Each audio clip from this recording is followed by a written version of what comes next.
Dios creó al hombre a su imagen y semejanza, nos dice el Génesis. A imagen de Dios lo creó, varón y mujer los creó. Pero, ¿qué significa eso de imagen y semejanza? Dios creó al hombre a su imagen porque lo hizo libre, y lo creó a su semejanza porque hizo que participase de su misma naturaleza divina por el don de la gracia. Y hasta tal punto llega el amor de Dios al hombre que es la única criatura en la tierra a que Dios ha amado por sí misma, como dice el Vaticano II. Cada persona humana es una unidad de cuerpo y alma, y el alma espiritual e inmortal es creada de forma inmediata por Dios en el mismo instante de la concepción, cuando empezamos a existir. Para quienes piensan que puede haber algún conflicto entre lo que dice la ciencia y lo que conocemos por la fe, voy a incluir algunas reflexiones filosóficas que hacía con mis alumnos de segundo de bachillerato cuando les explicaba el tema de la evolución. Nos vamos a centrar ahora en el origen del hombre y en las cuestiones filosóficas que plantea. Para eso estudiaremos primero cómo es el hombre. ¿Soy libre? Pregunta clave, pero debo discernir qué es la libertad. Si es la capacidad de elegir entre una cosa y otra, cada vez que elija libremente perderé libertad, pues elimino alternativas. Algo absurdo, y sería más libre el indeciso que el que libremente toma decisiones.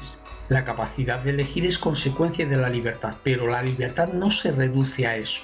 Tampoco es la capacidad de elegir entre el bien y el mal, pues el mal es elegido por la parte de bien que tiene, y su elección es un error, a veces voluntario. Igual que yerra el animal que cae en la trampa atraído por el cebo, bueno en sí pero que forma parte de la trampa mala. La libertad es capacidad de autodeterminación hacia el bien que conozco. De ahí que el conocimiento del bien preceda al acto libre. Por eso la verdad nos hace libres y la mentira o la verdad a medias esclavos. Pero la libertad como capacidad de autodeterminación nos lleva de la mano a la responsabilidad, a pedir cuentas de lo hecho. Soy libre. Y lo afirmo así, gritando, aunque algún filósofo desde su laboratorio se empeñe en demostrarme lo contrario. Es que ese filósofo desconoce cómo me remordió la conciencia al actuar en contra de lo que me dictaba, y la tranquilidad que recuperé al rectificar y pedir perdón. ¿Verdad que a ti te sucedió lo mismo? Tampoco sabe qué alegría sentí otra vez al vencer las dificultades y actuar como debía. Igual que te ocurrió a ti, ¿recuerdas? E ignora que me sentí corresponsable de la mala actuación de aquellos amigos a quienes no corregí cuando planeaban cometer un grave delito. Igual que tú, ¿verdad?